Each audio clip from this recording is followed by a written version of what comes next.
Welcome back to Signals on 91.3. We're back to business as usual. We're not taking any calls as the segment is over. We'll continue next week, Saturday. This morning, we'll be looking at maximizing our communication skills. This is 2022, the year of our Lord, like they say. So a backstory, when I had Amarachi, Amarachi, sorry.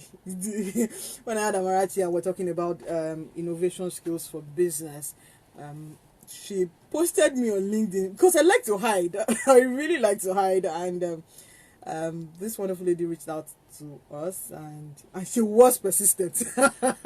She got my attention. So I said, okay, fine. She's okay. Wait, it's one-page profile, but you know how OSHODI does it. We take paragraph 1 and last paragraph.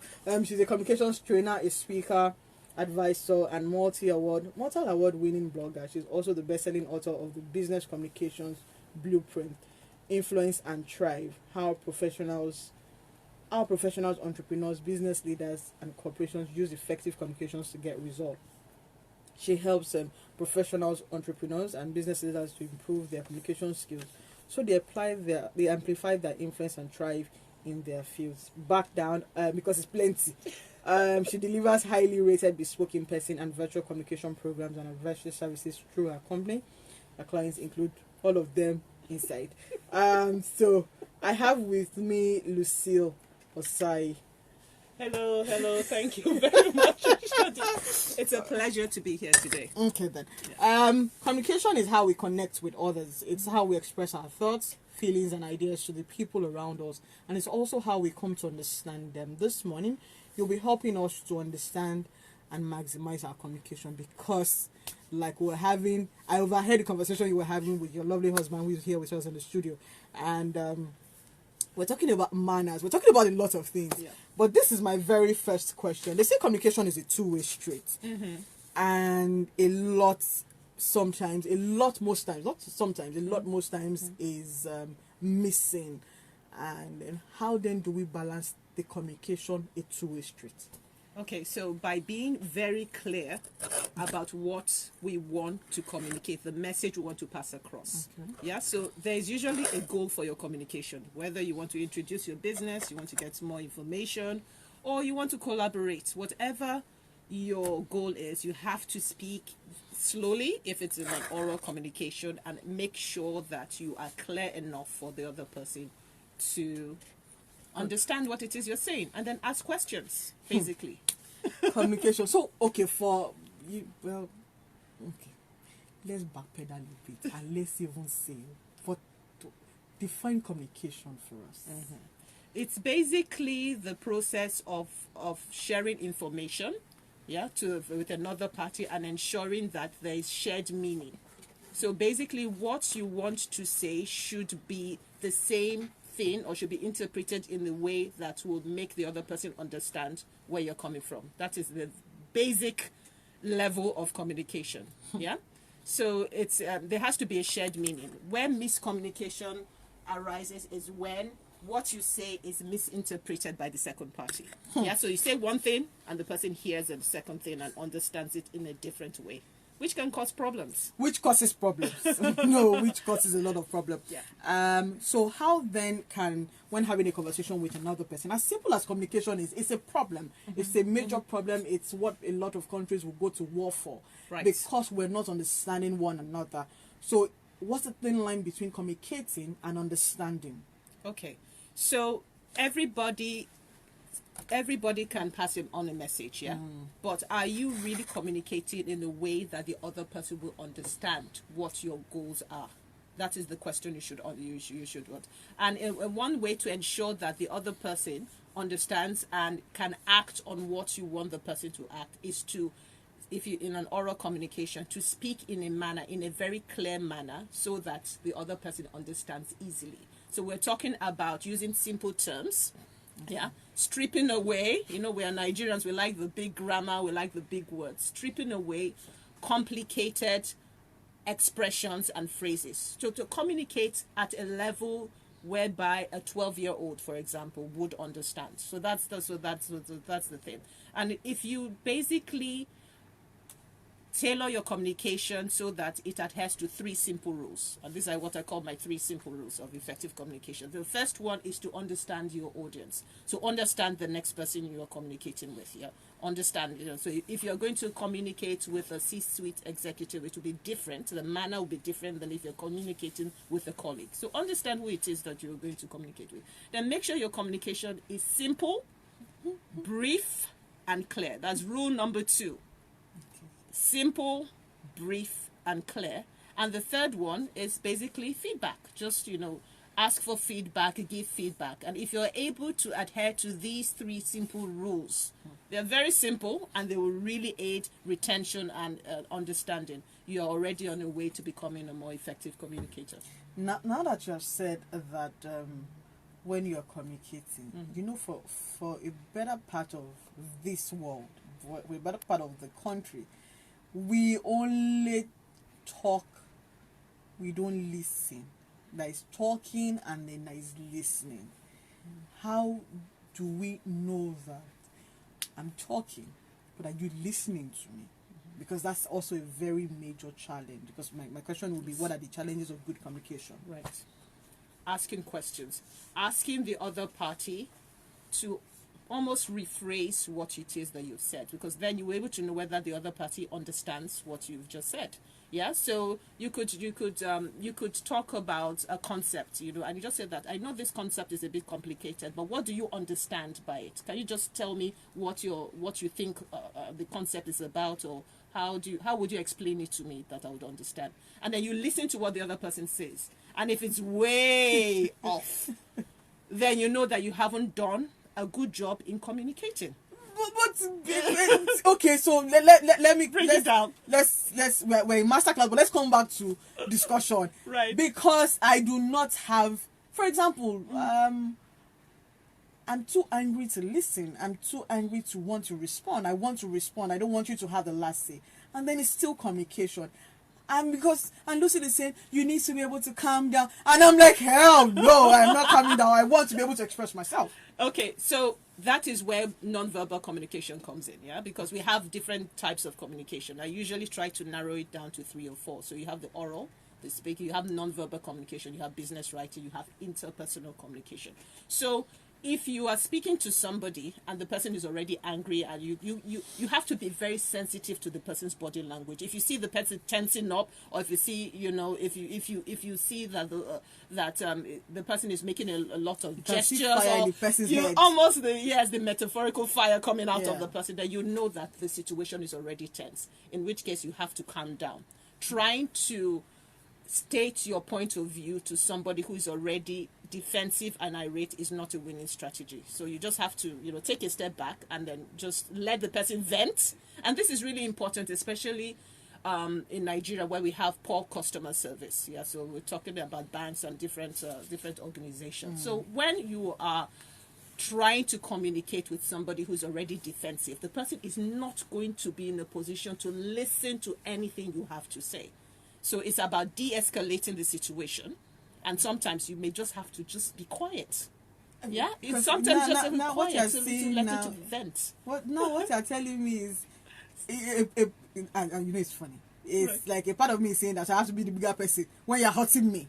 Because again, it's communication. Yes. But you also have to bear in mind what your goal is. If it is your job, for example, just hear me out. I'm hearing you. If it is your job I'm with you to get the other person on the same page as you, it is your job. Yeah, you're not doing the person a favor. Okay. And the person is already irate and angry and all that. You losing your temper and being angry and communicating in that way is not going to help the situation. Meanwhile, you need results. So again, it's back to the goal of your communication. What do you want to achieve with the communication? You want the person to calm down, to sign up for something, or to collaborate with you for something, and the person is irate. So it's just about looking at the body language and just trying to de-escalate the situation. Sometimes by just listening, apologizing, that does not make you weak.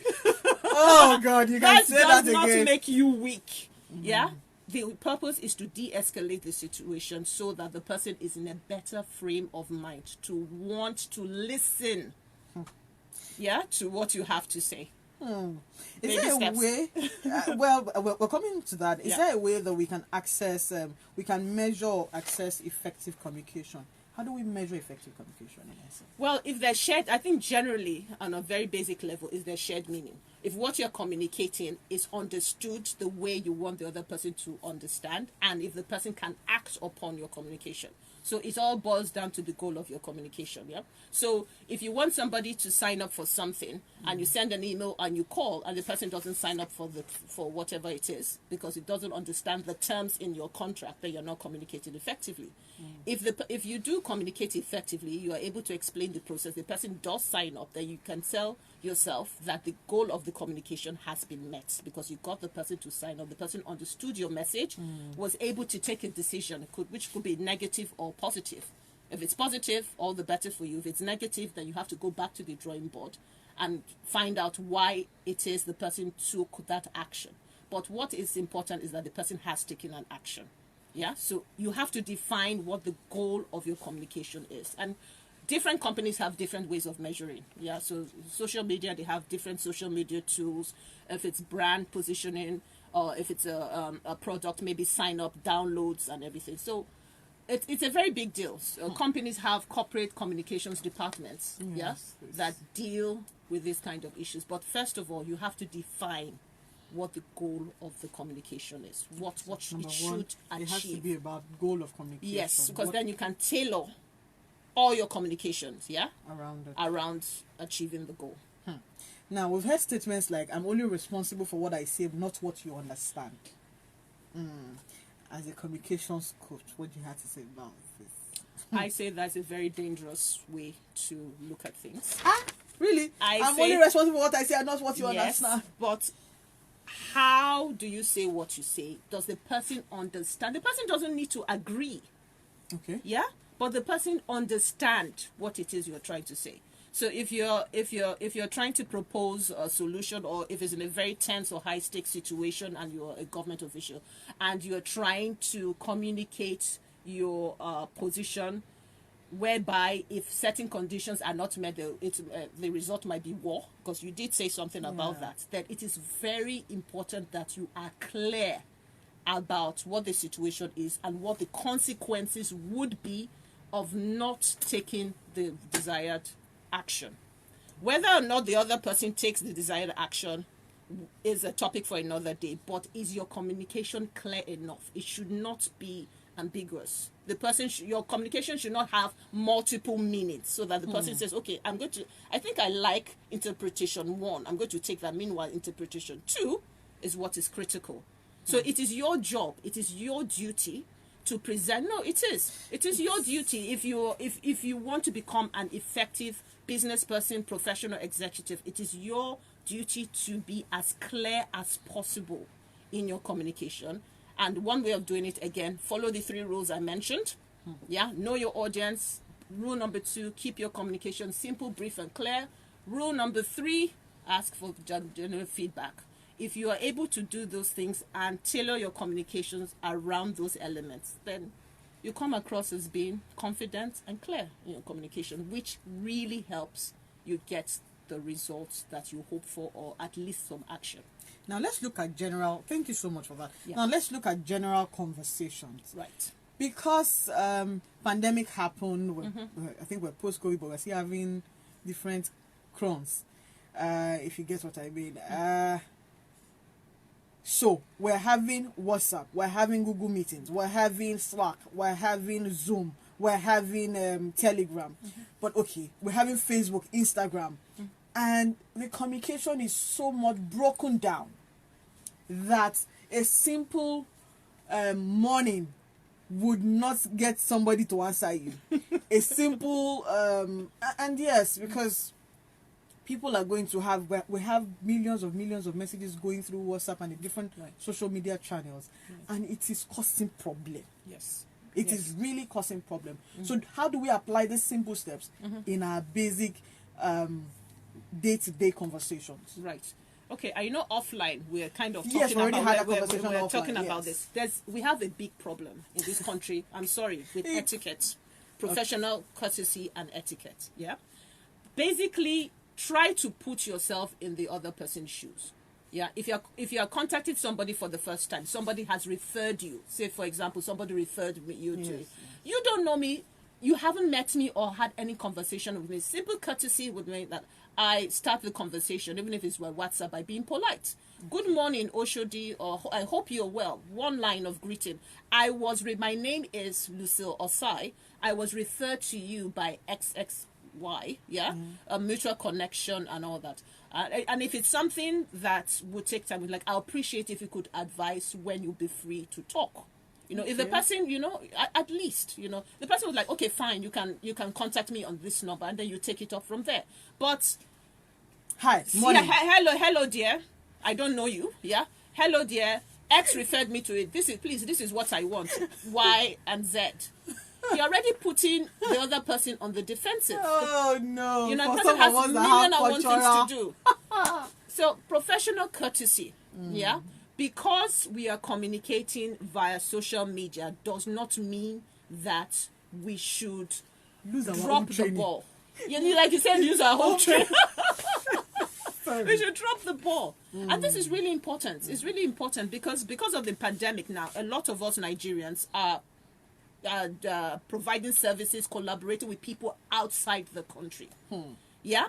So it is one thing to know your fellow Nigerians and know how to, it's another thing to shoot yourself in the foot and basically limit your opportunities because you do not know how to communicate. There are social norms and invisible norms that are expected in communication, especially internationally. And we need to be mindful of that. So if you do not know the person, err on the side of caution by being polite. Yeah? Just like you would if you're meeting the person physically. Because you are communicating via Twitter, social media, WhatsApp doesn't mean that, you know, you become overly familiar with people that you don't know. It doesn't mean that you should use poor grammar. Yeah, that's a pet peeve of mine. And it doesn't mean that you should not, you know, you should not be clear about what you want to achieve with the next person. Now let's go back a little. Yeah. And share with us some of the invisible norms that we should try and avoid when we're, because everybody's on LinkedIn, everybody's writing. Sometimes we have a problem between TOO2 and TO2, and we have the problem with I have a senior uncle. Yes. I think he just started of recent. Yeah. Uncle Lakwe just started with, if you go to his WhatsApp, even on his Instagram, he'll just go, lose is LOOSE, not LOSE. You know, and it was and I think by the time it started, it just, we really don't know when we lose it, because we're still still writing two as TO as two, we're still writing THE as D, and all of that. So tell us so that we don't shoot ourselves. First of all, and this is what I advise in my work, in my communications work, in the lectures and so on and so forth. If you are serious about being an effective communicator, you have to be very mindful of your grammar. Yeah. Now, in this day and age, it is not advisable to just try and remember everything that you learned when you were in secondary school. Please, the resources are online. They're available. Buy better grammar. Yes, if need be, please do. Yeah, there are free resources on the internet as well where you can quickly brush up your grammar and all that. Knowing how to communicate grammatically in grammatically correct sentences and all that would really aid you. Then we're talking about courtesy, so we're talking about invisible norms. Now, I'm going to pick one social media platform. I'm going to pick LinkedIn because that is really, LinkedIn has become a fantastic site for collaboration, not just job opportunities and so on and so forth. So if you're sending somebody a connection request on LinkedIn and all that, you can do it two ways. You can do the blind send, where it just does automatically. But then again, if you are smart, and it's somebody influential, this is what I advise. Go to the person's LinkedIn profile. Yeah, and I just at least check out the profile and all that, and then send a personalized connection request. Yeah, if you can even highlight something that the person has done. Oh, dear Mr. Balogun, for example, like that. I recently watched your talk on managing millennials and the work, and it resonated with me. I'm a communications trainer and I'm an entrepreneur, and I'll appreciate connecting with you so that we can share results. I've used this variations of this style for years, and it works. People even that have not met, they'll accept immediately, and then from there you can build relationships and all that. And then when you are communicating with the person, you have to also know how you address the person. So don't be overly familiar. For example, be polite. Engage with the post, engage with the content, and then from there you can build a relationship. Or you don't just connect with somebody on LinkedIn, for example, which is something that a lot of non-Nigerians, because I have quite a number of connections that are international, they don't like that. They don't like the strong sell. They don't like it when you just connect with them and you say, oh, I have this product or service I need to do. So there are different norms that you have to adhere to. And then we're just talking about social media, but in other communication, like one-on-one communication, or you're picking up the phone, you're calling somebody for the first time. Again, courtesy, professional courtesy. Greet the person, introduce yourself very clearly. Get to the point as quickly as possible, please. If you're referred to someone, because people are busy. People are busy. Somebody has referred you to somebody, and the person has been gracious enough to pick up your call. Just get to the point. Good afternoon. I was referred to you by X. My name is this, and all that. I would appreciate it. Sometimes the person is like, oh, I'm too busy. I can't talk. I understand. Could you please advise when is the best time to call you? It's like, oh, send me a message quickly. Immediately. And once the person tells you to do so, please do it immediately. Send the message and all that. And then you take up the conversation from there. And then interviews as well, being polite. Lucille, the numbers to call is 0809 191 3913 or 0809 191 3913. Or send us a WhatsApp message 0809 234 5913. Well, it's almost as if it's not almost. It's as if communication is a major, strong, soft skill. Yet it's almost like we sometimes get away with it because we can see people and say, "Oh yes, I'm talking," and then because some of us are very cultural in nature, we tend to almost not want to answer people because of the way they communicate to us, and that might just be how they know how to. So how best can those people who just hello, hi, they don't know. See, majority of people do not know the A to Z's of communication. All they know is they are talking. The moment they open their mouth, they are talking. Right. So how best can they just channel just so that when somebody needs to help them? Okay. So putting their best foot forward.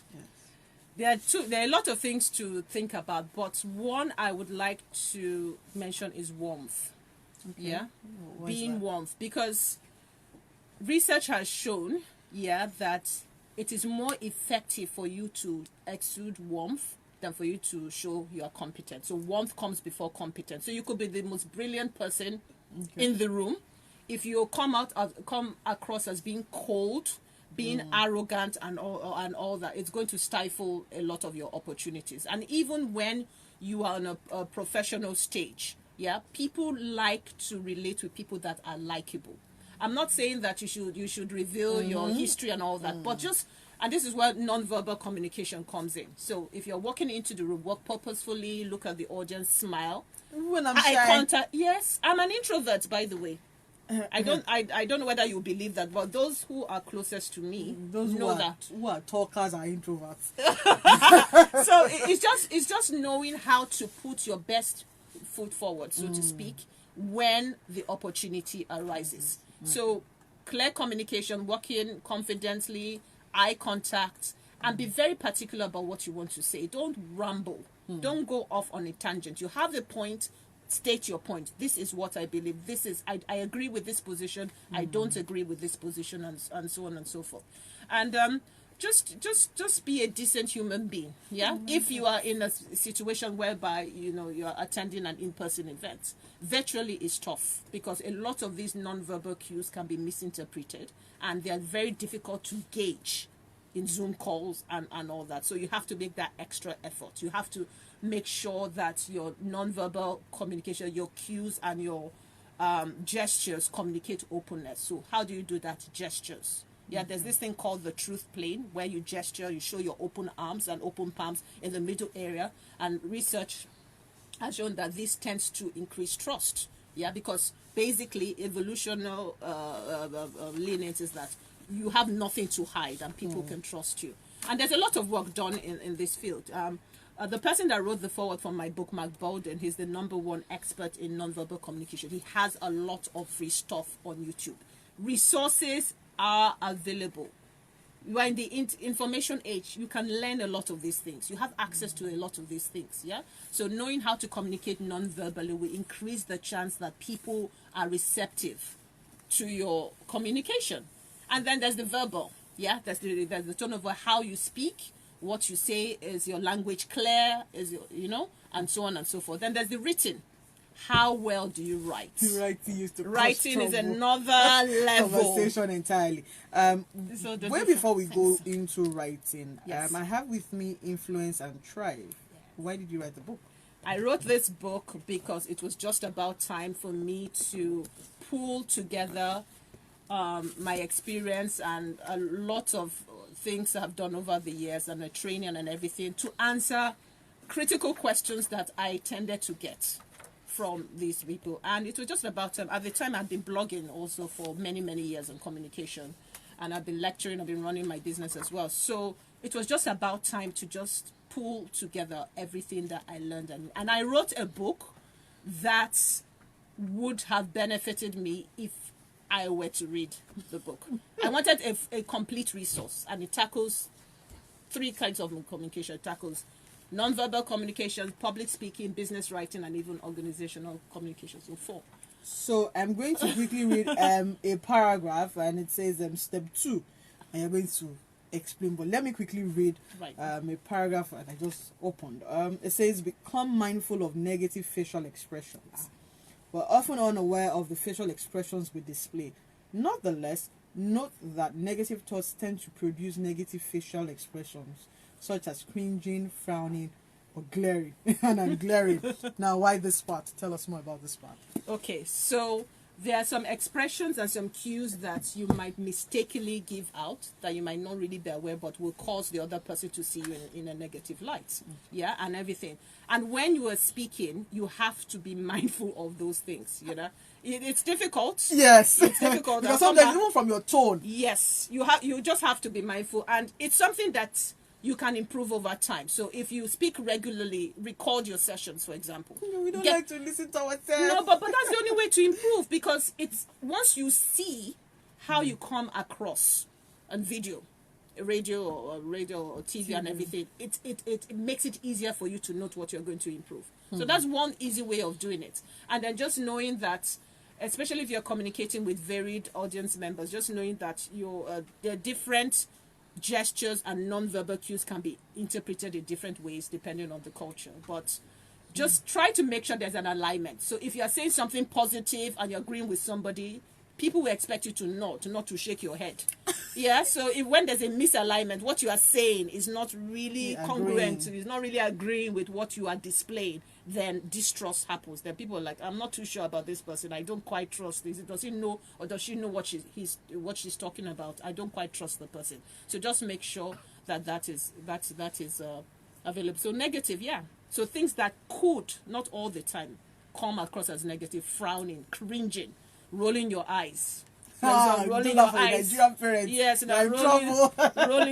rolling your eyes, or in a meeting, whispering and pointing and all that. So those are all negative non-verbal cues that you should avoid, and just try to be neutral. And how do you present yourself to be likable and to be trustworthy? Again, gesturing organically, making sure you show open palms. Yeah, open palms.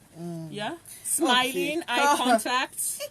Try not to fold your hands while frowning, you know. But you know, see, as simple as folding your hands might just be okay. I'm listening to you. Yes, I know. You know, Right. there's usually a baseline, but the person does not have as much information, does not have enough information about you. Okay. Yeah, to know that actually OSHODI is maybe just cold, or just listening.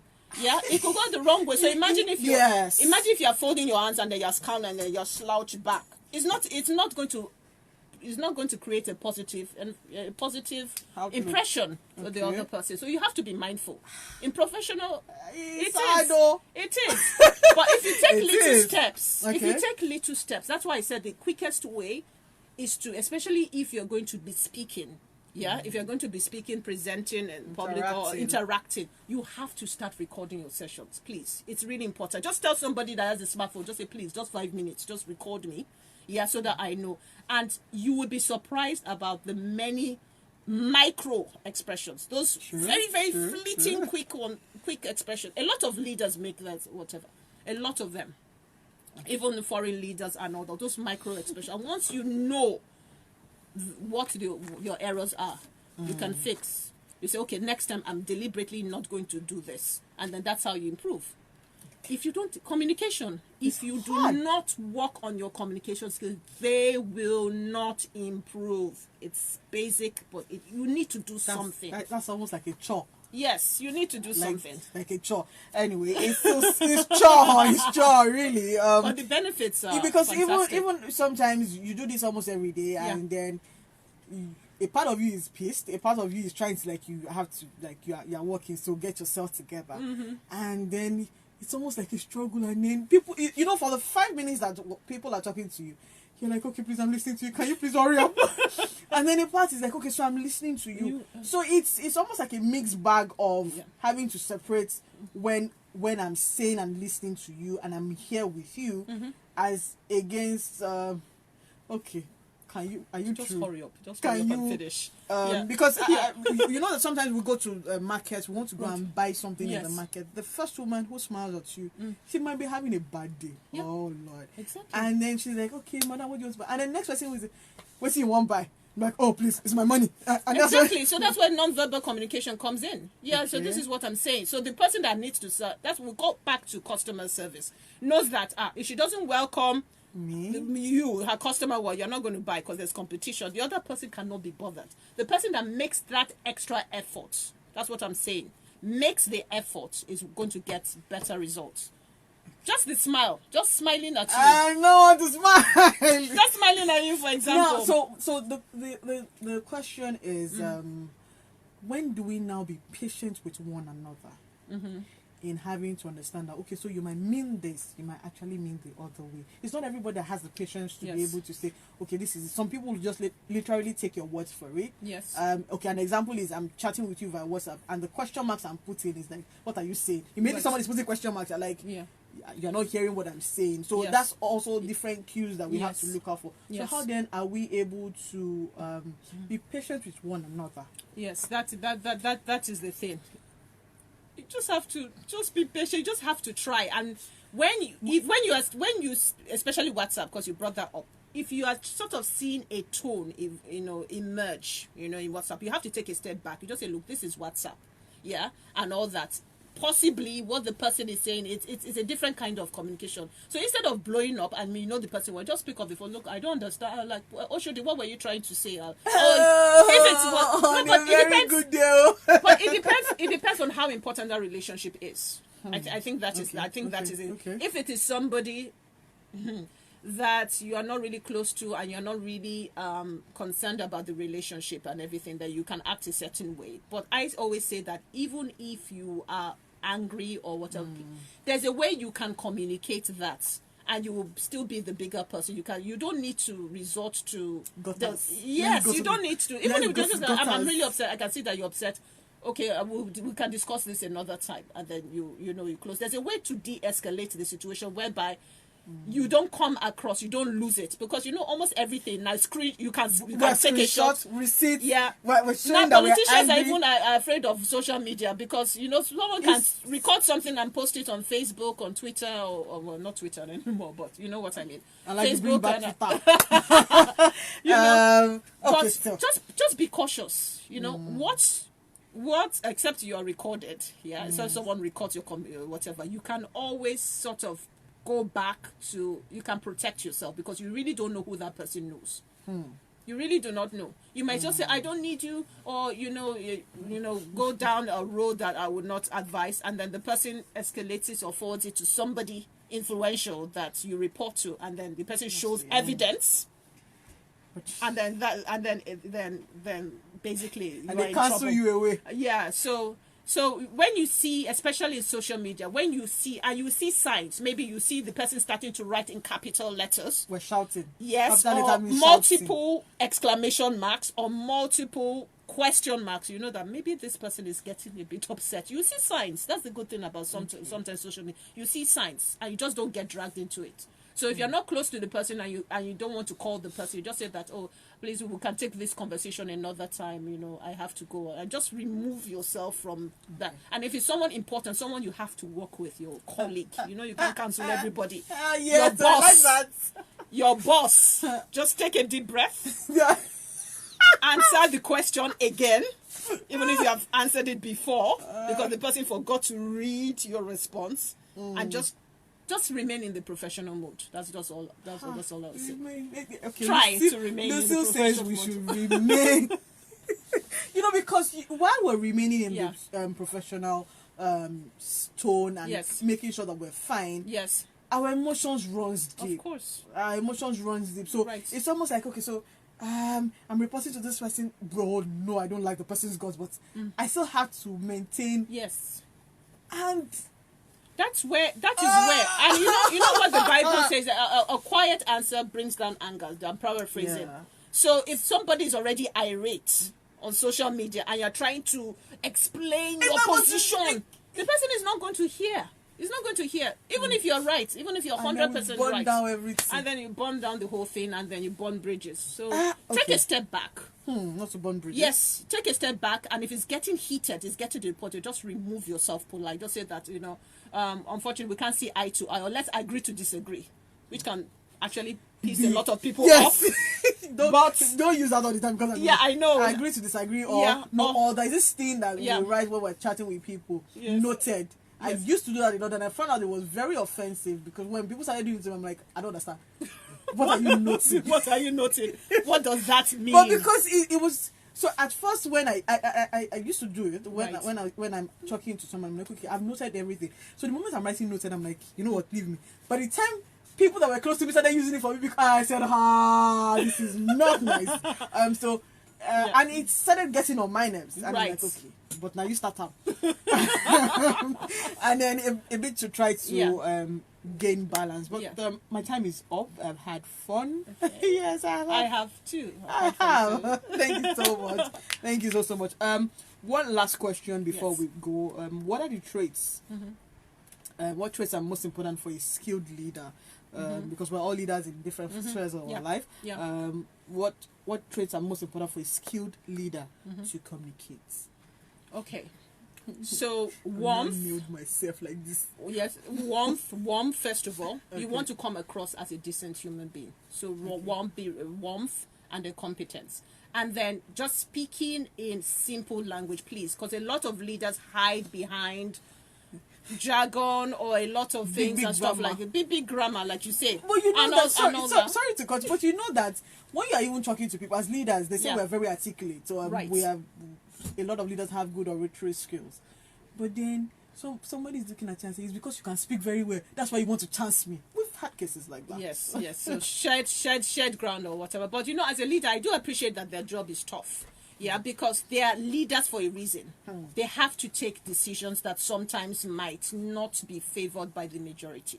But communicating why you're taking that decision, appreciating and acknowledging the negative effects of the decision. I know that this is a tough decision if you are going to lay off people.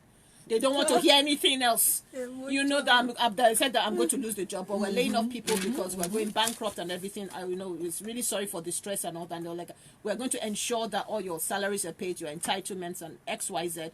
Just being human, showing that side, but being very clear the stance you're going to take and communicating the why behind the stance, and then being open to questions, so, as much as possible, as much as possible, and just again the 3 rules, just making sure that your communication is simple, brief, and clear, and just being empathetic. Okay. And standing by the decision. If it don't be one of those leaders that who changes as the wind blows. But again, as the wind blows. But the times where things would actually change, because people, you have people who are looking up to you, and the moment you say A, your A is A, and you're like, wait, calm down, things can change. Yes. After, of course, being open to, but sometimes the tough decisions need to be made. That's why I said, so I kind of appreciate what they say, but saying it in a way, in a clear, nice way that people can at least understand. Okay. At least understand. And try to come to terms with. See what it's hard. It's hard. That's why I said try to come to terms with. We have come to the end of the program. Thank you so much. Thank you so much. OSHODI, thank you very much, sir, for being our camera person. Maximizing our communication skills, that's what, long short, be clear. Clarity, seek for clarity, because we can be very angry sometimes. Just be calming down, like that boy said to all of us, to his mom, "Mommy, please calm down." Have a wonderful 2022. Like we always say on Signals, dream again, create opportunities for people, because people will be people. Please keep creating opportunities for people. Have a wonderful week, and thank you for listening. My name is ADEWUNMI OSHODI. Have a wonderful week, and God bless.